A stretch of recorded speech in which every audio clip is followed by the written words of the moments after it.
applied myself, I filled it in. No time for the doubt, they counted me out, I'm getting it in. Yeah. No time for no loss, I'm paying the cost, I'm in it to win. Yeah. Refuse.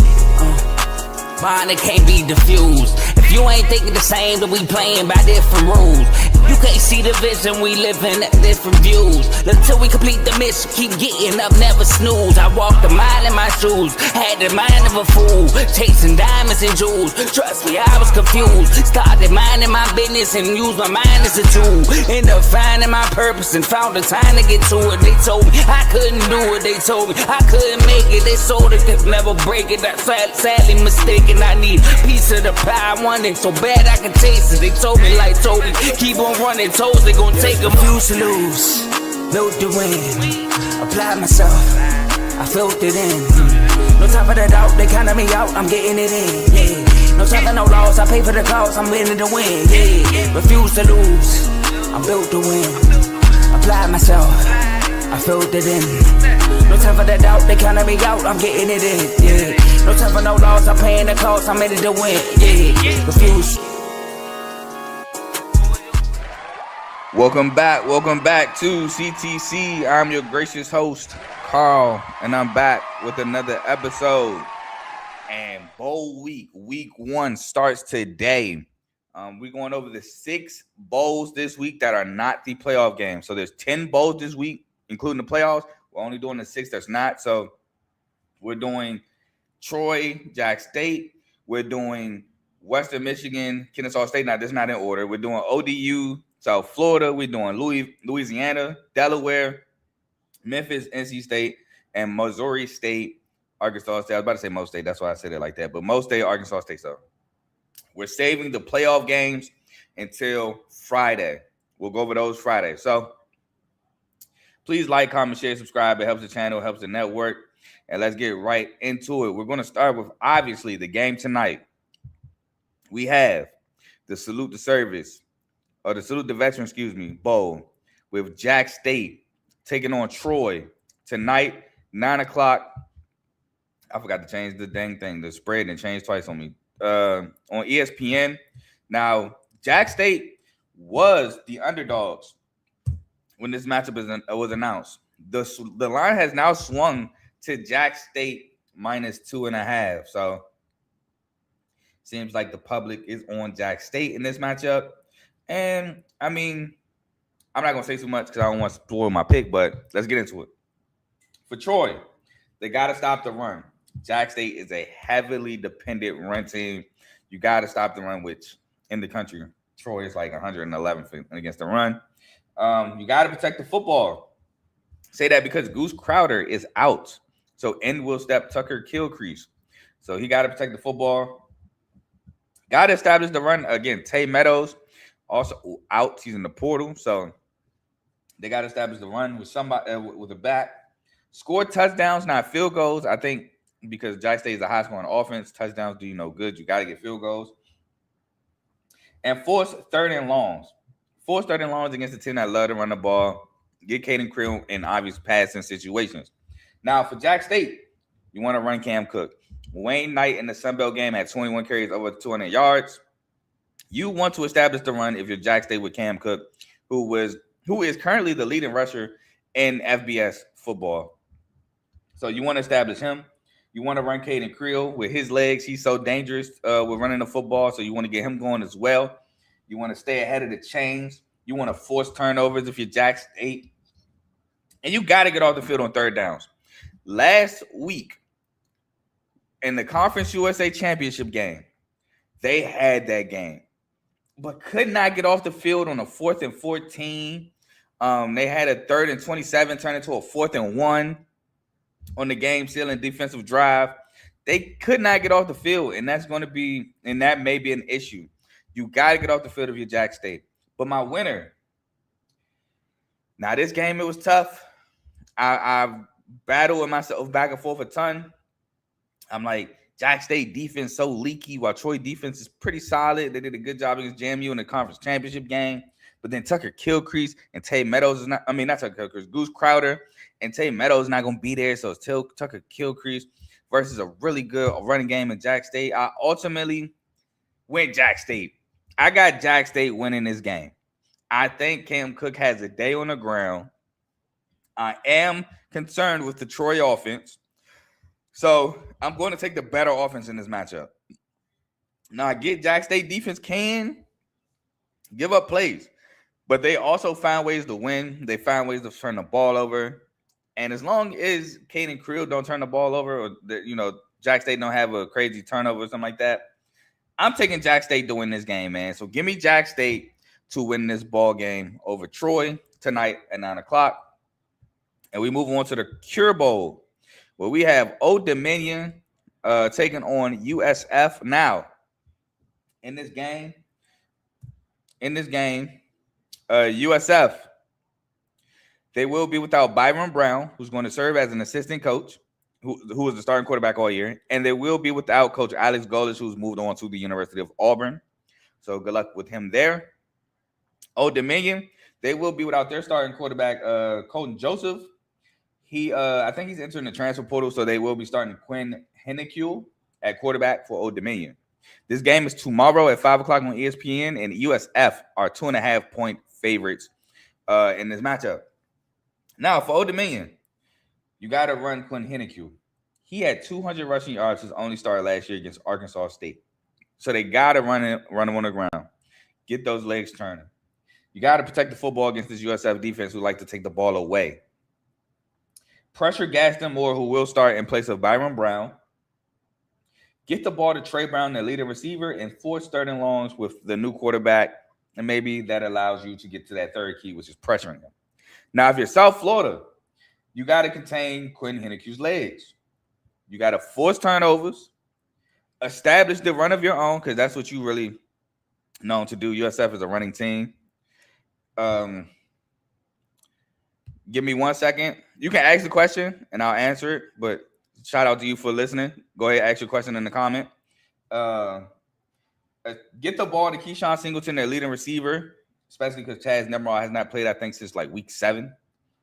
And get Gaston Moore some easy rhythm throws to get him in just get him like under. How do I want to say this? You want to get him some easy throws to get him in the game flow. Just get that pressure off his back because he's taking over for a beloved USF quarterback in Byron Brown.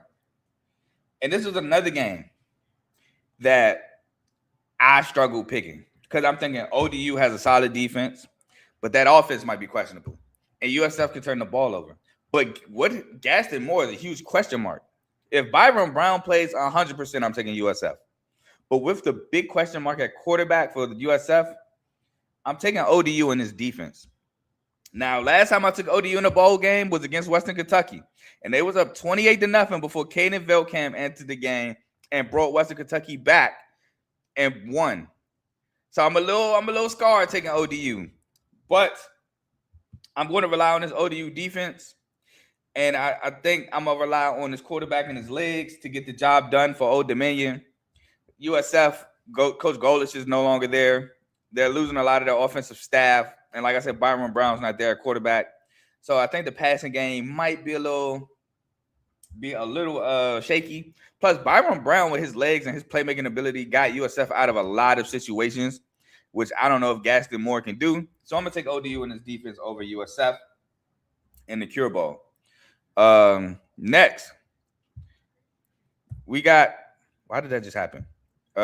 We got the 68 Ventures Bowl, which, by the way, I'm still waiting on your question. Louisiana versus Delaware, 8:30 on Wednesday. Louisiana comes into this as 2.5-point favorites in this matchup. Both teams are 6-6. Delaware, this is their first FBS bowl game, obviously being their first year in the FBS conferences. So shout out to them for making a bowl. But for Louisiana, you got to use Lunch Winfield's legs, which he did get hurt in the season finale, but they said he came back, so I'm assuming he's playing this bowl game. So I'm going to just assume he's playing, so you got to use his legs. You got to pressure Nick Minicucci, and it's probably not how you pronounce his name. I'm sorry if I mispronounced your name, bro. The quarterback for Delaware, you got to put some pressure on him. You got to stop the run, which Joe Silver also played only 23 snaps in their season finale, but I think he's going to be ready to go for this game as well. Establish Bill Davis on the ground and get off the field on third downs if you're Louisiana. Now, if you're Delaware, establish Joe Silver if he's good to go, which I think he will be. Contain Lunch Winfield's legs, force turnovers, get Kyrie Duplessis and Sean Wilson the ball, and force third and longs because Louisiana isn't necessarily the greatest passing team. And with that being said, I'm taking Delaware. I'm taking Delaware in this matchup because I think Delaware could force Louisiana to get in uncomfortable situations with their lack of ability to pass the ball.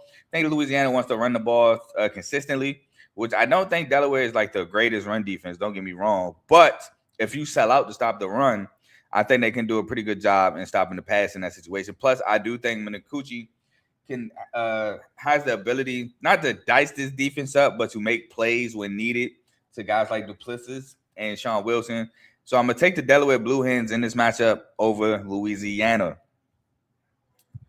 Next, we got the Xbox Bowl. And this game is Thursday, 9 o'clock on ESPN2, which is bad scheduling for the Xbox Bowl because you scheduled your game the same night as the Rams and Seahawks on Thursday Night Football.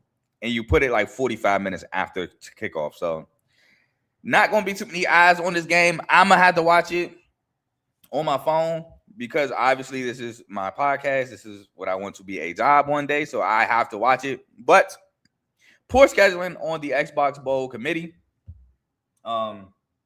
So for Arkansas State, is 1.5 point favorites in this matchup. Just for those who's listening. For Mo State, got to establish Amari Lawrence. Got to establish Amari Lawrence on the ground. He's close to 1,000 yards on the year. He's been the most consistent player on the offensive end of the ball. Contain Jalen Rayner's legs. Jacob Clark got to protect the football with 11 interceptions on the year. How to take care of that football. Got to force some turnovers and get Jamari Robinson the ball for Mo State. Now, if you're Arkansas State, pressure Jacob Clark. Again, he has 11 interceptions on the year. Maybe you get number 12. Run Jalen Rayner just to keep the defense of Mo State off balance, which to me is the strong point of this team. Force turnovers, get Corey Rucker the ball, and you got to stop the run. With that being said, however, I'm taking Mo State. I'm taking Mo State in this matchup. Why? Arkansas State to me is a bit inconsistent. One game they might go out and they look really good offensively, but then they come out and it's shaky, it's tough, it's just not as good. Well, I think the Mo State defense is really the most consistent part of their team. And you mix that with a good run game with Shamari Lawrence, I think they're able to get some stops, move the ball, win the field position battle, win the clock control battle, time of possession, and ultimately win the game against Arkansas State. So give me Mo State as dogs in this Xbox Bowl matchup against Arkansas State. And now we move on to Friday, where we start with the Kennesaw State Owls, your Conference USA champion Kennesaw State Owls, versus your MAC champion, Western Michigan Broncos. This game is 11 in the morning on ESPN. Western Michigan is favored by 3.5 points. For Kennesaw State, you got to run Amari Odom. Amari Odom is always the big piece for the Owls. He has to be consistently accurate, and he has to use his legs. But the accuracy part is the main issue for Amari Odom. Get Gabriel Benyard the ball. He's the best player on the offensive end, in my opinion. Yes, even over Amari Odom. Contain Brock Lowry's legs. Who, man, he's if you give him open space, he's gone. Stop the run with Jalen Buckley and score. Now, the reason why I put that point is because Western Michigan has a really good defense. Now, granted, Nadame Tucker will not be there. He's opted out. But Western Michigan still has a really good defense. For Western Michigan, you got to run Brock Lowry. He's their leading passer and rusher. You got to use his legs at the quarterback position. You got to establish Jalen Buckley. Jalen Buckley had 2 60-plus yard touchdown runs in that MAC championship game. And to start each half, the first half, I believe, was 69, 67, something like that. The other one was 65, I believe. But either way, to start the second half, he had a 60-plus touchdown run. The same to start the first half on third down. So, got to establish Jalen Buckley. Contain Amari Odom's legs. Force third and longs because maybe Amari Odom could throw an incomplete pass or an inaccurate pass for an interception. And you want to force turnovers if you're Western Michigan. Now, with that being said, I understand when Nadame Tucker is not there. Again, he has opted out. But give me the Western Michigan Broncos and his defense to give this Kennesaw State our offense a tough time. And I'm going with Western Michigan to win the Myrtle Beach Bowl in this matchup. Now, technically, I know this is supposed to be like a neutral site, but Kennesaw State is in Georgia. Western Michigan's obviously in Michigan. Kennesaw State may have more fans there because Georgia, Myrtle Beach is not that far as opposed to Myrtle Beach, Michigan. But I'm taking Western Michigan as defense to give this Kennesaw State offense a tough time. And I think that this offense of Western Michigan will be able to run the ball on this Kennesaw State defense. And the last game we have to talk about is the Gasparilla Bowl. And this one should be a good one. We have Memphis versus NC State. Now, NC State is 4.5-point favorites in this matchup. This game is Friday, 2:30 on ESPN.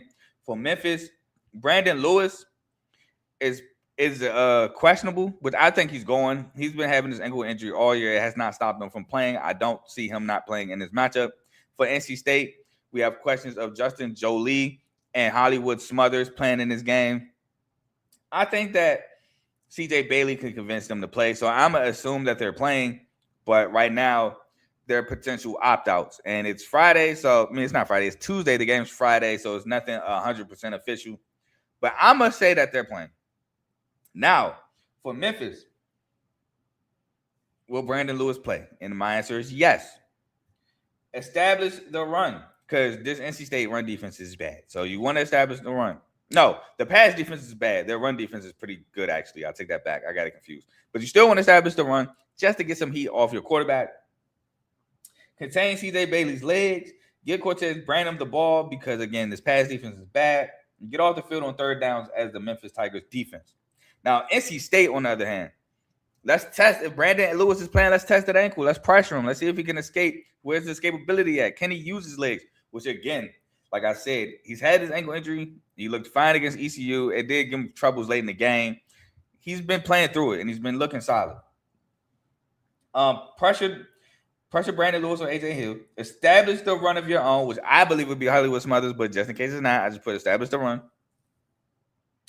Force turnovers. You want to force some turnovers against this Memphis team because the defense really is. I think that they can be labeled sometimes as opportunistic. I don't think this is a really good defense, but at times they can make plays or timely plays, I should say. Use CJ Bailey's legs because he is good at extending plays and making something happen downfield.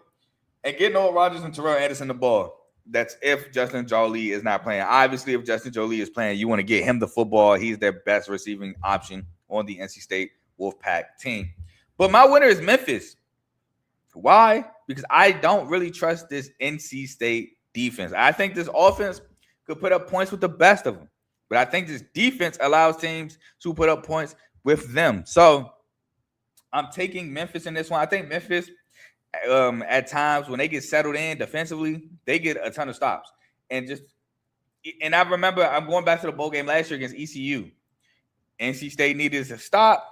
Rajay Harris takes it 60 yards down the field for a touchdown. And now the pressure's back on the offense, and the offense don't get it done. So when this team needs a stop from the defense at times, it just lets them down. So I'm taking this Memphis offense to make plays when they need them to, because I think this NC State defense, when it's time to make plays, will let this team down. So give me Memphis in this bowl game, especially if Brandon Lewis is playing in this matchup. Now, that's all the bowl games we have for y'all today. Those are the 6 bowls that we're going over. Again, I will be back Friday. I don't know if I'll be back by myself or if I'll be back with some help, but I'll be back Friday to discuss the playoff games. We got Oklahoma, Arkansas Friday. Not Arkansas, Oklahoma, Alabama Friday. And then Saturday, we got Ole Miss, Tulane, JMU, Oregon, and we have Miami, Texas A&M. So make sure you come back Friday so we can discuss the playoffs. Now, this is a network, so I have to go over the shows of the network. We have the main show featuring Joe, Tomo, and Dave, who will be going live in the next 20 to 25 minutes. They go live Tuesdays and Fridays, 7 to about 8:30ish. Make sure you tune in there. Shout out my brother in the comments. He said defense wins championships. They're going to lose if they fold like that, and that's why I'm picking Memphis. We got Unfazed I forgot to ask Joe if they're going live tonight, but normally it's Tuesdays between Tuesday 9 o'clock Eastern, 8 o'clock Central. I'm not sure if they're going live tonight. No, I know my boy AJ got a new job. Shout out to him, and it's been kind of hectic. But that's when they normally go live. Shout out BWT, Baseball with Teddy. Make sure for all your baseball needs, you tune into him. We have FFC Fantasy Football with Coach Coombs, which a lot of people are in their championship game. So tune in for your fantasy tidbits. Week 16 starts this Thursday. We got Real Ballers Only featuring Vaughn NBA show. We got the NBA Cup tonight. Spurs Knicks. I'm taking the Spurs in that matchup.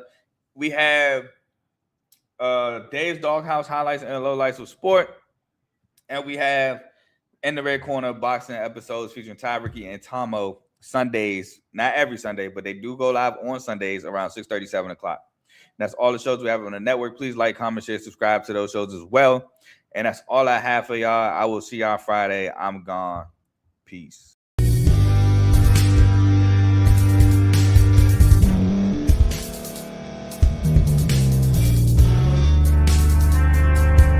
Thank you for staying to the end. If you're watching this on YouTube, please like this video, subscribe, and also hit that notification button so you can be notified next time we put out a video. If you're listening on any podcast platform, subscribe and hit that notification button, y'all, so you can be notified we put out another podcast audio.